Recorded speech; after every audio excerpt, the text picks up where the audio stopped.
Hello and welcome back to Concert Critiques in Cars with Emily.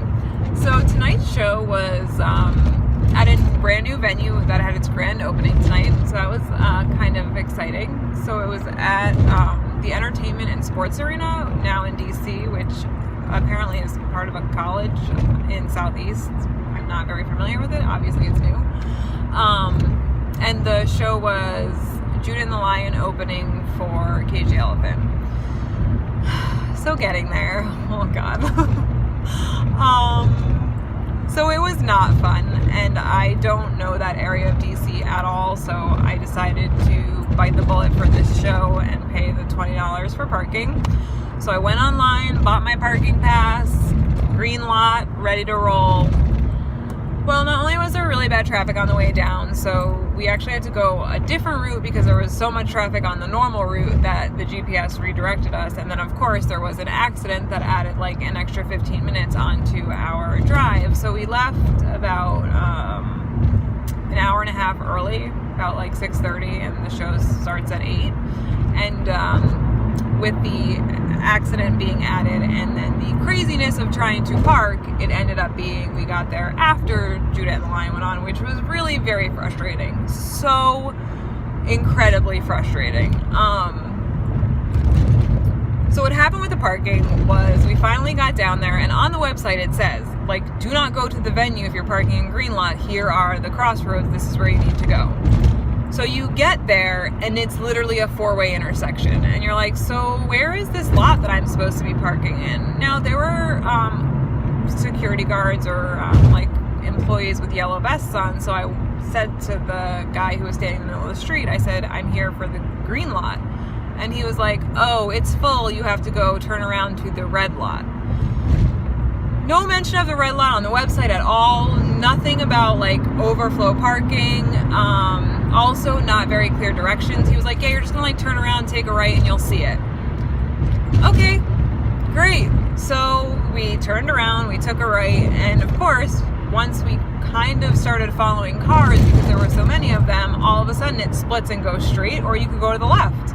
And I had no idea what to do. So the traffic director like stopped me, and I rolled my window down and I said, is this for the red lot? And I was, yeah, but you can't go yet because we're letting other cars go. And I said, okay, well, I just like wanted to make sure I was in the right spot because there's nothing clear about this. So it was very confusing. Once you turn left to get into the red lot, it was just a very long line, and there was no like clear director of like, you park here, you park there. So it was very, very frustrating. And it added an extra like 15 minutes onto our drive, and we were late for the first opening act. So I try to give them a little bit of credit because it's the first opening night. Maybe they weren't expecting so much traffic. I don't know. But when you're selling tickets to a green lot and you have a red lot as an option, maybe put that on the website and just let people know that if the green lot fills up, this is first come, first serve. You're not guaranteed a spot. Things like that would have been helpful, and they weren't there, so it was very frustrating. Anyway, once we got into the show, it was actually a lot smaller than I had anticipated. It seemed like this was going to be like an arena-size theater, and it was like half of that, so I don't know if they just like pushed the stage forward and like the seating because not a lot of tickets got sold for this event or what, but also not a lot of tickets got sold for this event. Are you kidding me? It's like Judah and the Lion and Cage the Elephant, two really good bands to see live. So I was very shocked that it did not have more people in attendance. Anyway, let's get into the show. So when we got there finally, I'm pretty sure we only missed either the first part of the first song or maybe just the first song. But they played a really good set. Judah and the Lion, the lead singer, is like pretty fun to watch. He jumps all over the stage. He was wearing his little red tracksuit, which was awesome. They played a lot of their like first album songs, which was great, so I really liked that. And then they ended with like their 3 most popular songs after they went on like a brief little like they left the stage for like 10 seconds and the stage went black, and then they came back on and started playing Suit and Jacket, which was cool. And then at the end, the lead singer just like dove into the stage and crowd surfed, so that was really cool. So I really liked their set. I see them before, so it wasn't really anything super new for me, but again, he like held his own. He got the crowd involved. He split the crowd in half at one point and had them kind of compete with the different banjo players on each side of the stage, and then he had us all sing like another part of a different song. So again, he got the crowd moving, and their last song was Take It All Back, which was awesome. And then when they ended Take It All Back, the lead singer was like, oh, just so you know, we end every show with a 2-minute dance party. So they just like played like a remix of the end of Take It All Back, which was pretty sweet. And again, the whole crowd was really into it, so it made it really fun. So then Cage the Elephant came on, and they all kind of like came on slowly to their own playing of their instrument, which was pretty cool. And then the lead singer came on, and he is like a crazy person on stage. He's just like dancing all over the place, no matter what song it is. He's awesome. There was one point where he took the mic stand and just like picked it up and upside down and just held it in the air for like 20 seconds, and while he was singing, so he's really impressive. Definitely did a lot of like running back and forth between the left side of the stage, the right side of the stage. But really, the person who probably stole the show the most was the guitarist in Cage the Elephant, because he just like pretty much sang every word, so like was shouting every word. And then he would dive into the audience. At one point, he threw his acoustic guitar just above his head, and it landed on the stage with a thud, and then he jumped into the crowd, and it was just like awesome. Like, he was just really fun.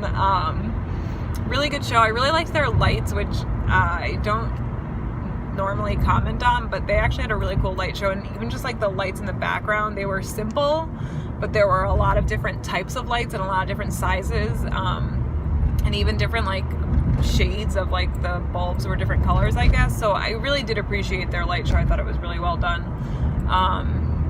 But yeah, so they played the first like 2 songs I didn't know, but again, it was just like so high energy because they're such a high energy band that it didn't really matter. And then they started playing a song that I knew, and then a couple other songs that I knew.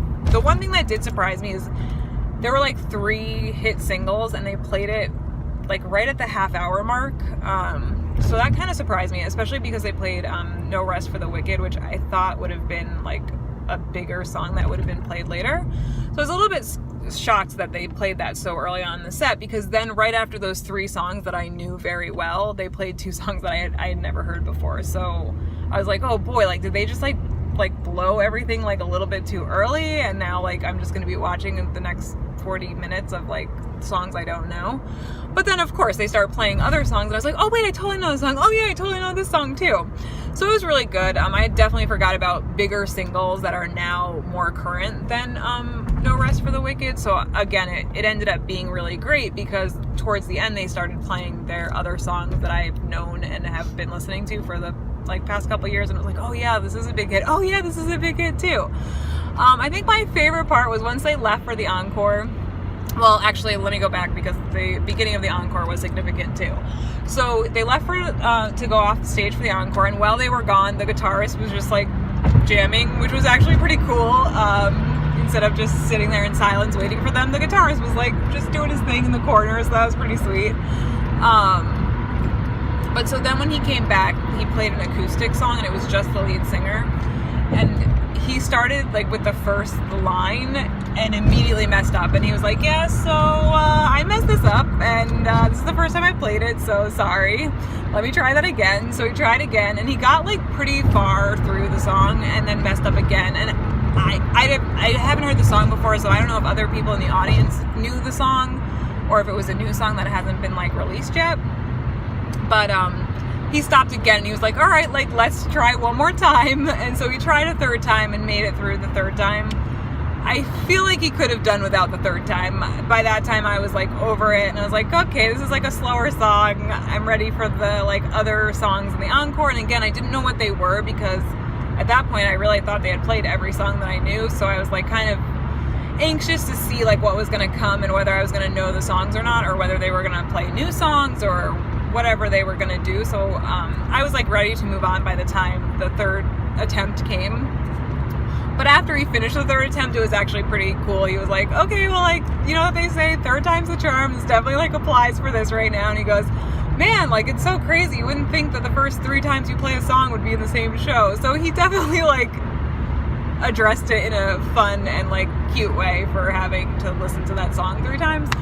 But then the most magical thing happened, and they played Shake Me Down, and I totally forgot about that song, and it was fantastic. I loved it.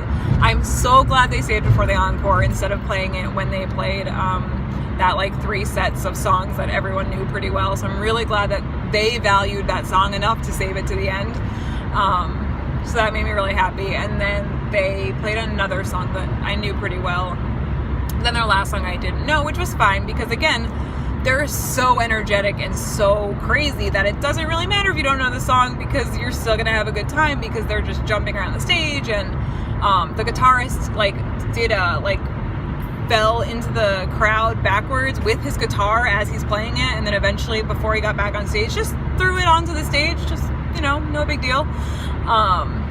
So yeah, it was like a really fun show, a lot of good energy from both bands. So let's talk about scores. Well, getting there is definitely dragging this one down for me, for sure. Leaving an hour and a half early on a Saturday evening should really have gotten us there on time, and even though it was a new venue and I should have been more cautious about parking, it should not have taken us like 20 minutes to find parking and get to the venue. So that is definitely going to make my score a little bit lower. Also, the fact that I missed the first part of Judah and the Lion is annoying. And even though I loved Cage the Elephant, there were some songs that I didn't know and, like, didn't enjoy as much. And also the first song on the encore, it just dragged on a little bit too long and actually, like, was kind of boring, which I hate saying at a, you know, Cage the Elephant show, because they are not a boring band at all. So that's like a big deal to be bored at one of their shows. Oh boy, I think I'm gonna, I don't know what to do. I want to give them a 7.5, so I think that's what I'm gonna do.